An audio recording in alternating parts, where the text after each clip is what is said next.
মমতা বন্দ্যোপাধ্যায়ের সাম্প্রতিক এক বিস্ফোরক মন্তব্যকে কেন্দ্র করে পশ্চিমবঙ্গের রাজনীতিতে নতুন করে উত্তাপ ছড়িয়েছে। মমতা বন্দ্যোপাধ্যায় অভিযোগ করেছেন যে রাজনৈতিক প্রতিপক্ষ হিসেবে বিজেপি কর্মীরা তার মৃত্যু কামনা করছেন এবং তার হার্ট অ্যাটাক হওয়া উচিত বলে প্রচার চালাচ্ছেন। রাজ্যের প্রাক্তন মুখ্যমন্ত্রী জ্যোতি বসু কিংবা বুদ্ধদেব ভট্টাচার্যের উদাহরণ টেনে তিনি বলেন, ক্ষমতা হারানোর পরও তাদের কখনোই এমন ব্যক্তিগত আক্রমণের শিকার হতে হয়নি। এই প্রেক্ষাপটে মমতা বন্দ্যোপাধ্যায় দ্ব্যর্থহীন ভাষায় জানিয়েছেন, বিজেপিকে ক্ষমতাচ্যুত না করা পর্যন্ত তিনি লড়াই চালিয়ে যাবেন এবং হার মানবেন না। রাজনৈতিক বাকযুদ্ধ ও পাল্টা অভিযোগ মমতা বন্দ্যোপাধ্যায়ের এই বক্তব্যের প্রেক্ষিতে তীব্র প্রতিক্রিয়া জানিয়েছে বিজেপি। গেরুয়া শিবিরের পক্ষ থেকে দাবি করা হয়েছে, তৃণমূল কংগ্রেসের জনভিত্তি ক্রমশ দুর্বল হয়ে পড়ছে এবং দলটির অভ্যন্তরীণ সংকট চরমে। বিজেপি রাজ্য নেতৃত্বের কটাক্ষ, যিনি নিজের দলের বিধায়ক বা কর্মীদের ধরে রাখতে হিমশিম খাচ্ছেন, তার পক্ষে দেশের রাজনীতি থেকে বিজেপিকে হটিয়ে দেওয়ার স্বপ্ন দেখা অবাস্তব ও ভিত্তিহীন। একে রাজনৈতিক ফায়দা লোটার জন্য তোলা সস্তা অভিযোগ হিসেবেই দেখছে বিজেপি। ঘটনাটির গভীরে তাকালে দেখা যায়, তৃণমূল ও বিজেপির এই তীব্র সংঘাত মূলত রাজ্যের আসন্ন নির্বাচনী লড়াইয়ের আবহ তৈরি করছে। এই ধরনের ব্যক্তিগত আক্রমণ ও পাল্টা আক্রমণ সাধারণ ভোটারদের মধ্যে বিভ্রান্তি তৈরি করতে পারে।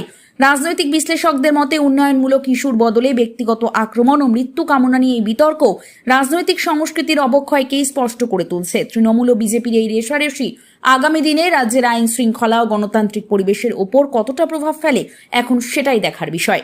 মমতা বন্দ্যোপাধ্যায়ের সাম্প্রতিক এক বিস্ফোরক মন্তব্যকে কেন্দ্র করে পশ্চিমবঙ্গের রাজনীতিতে নতুন করে উত্তাপ ছড়িয়েছে। মমতা বন্দ্যোপাধ্যায় অভিযোগ করেছেন যে রাজনৈতিক প্রতিপক্ষ হিসেবে বিজেপি কর্মীরা তার মৃত্যু কামনা করছেন এবং তার হার্ট অ্যাটাক হওয়া উচিত বলে প্রচার চালাচ্ছেন।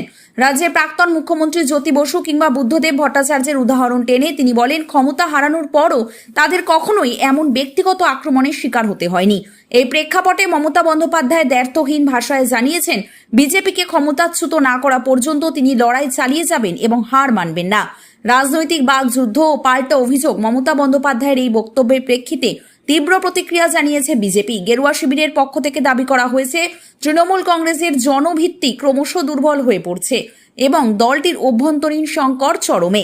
বিজেপি রাজ্য নেতৃত্বের কটাক্ষ, যিনি নিজের দলের বিধায়ক বা কর্মীদের ধরে রাখতে হিমশিম খাচ্ছেন, তার পক্ষে দেশের রাজনীতি থেকে বিজেপিকে হটিয়ে দেওয়ার স্বপ্ন দেখা অবাস্তব ও ভিত্তিহীন। একে রাজনৈতিক ফায়দা লোটার জন্য তোলা সস্তা অভিযোগ হিসেবেই দেখছে বিজেপি। ঘটনাটির গভীরে তাকালে দেখা যায়, তৃণমূল ও বিজেপির এই তীব্র সংঘাত মূলত রাজ্যের আসন্ন নির্বাচনী লড়াইয়ের আবহ তৈরি করছে। এই ধরনের ব্যক্তিগত আক্রমণ ও পাল্টা আক্রমণ সাধারণ ভোটারদের মধ্যে বিভ্রান্তি তৈরি করতে পারে। রাজনৈতিক বিশ্লেষকদের মতে, উন্নয়নমূলক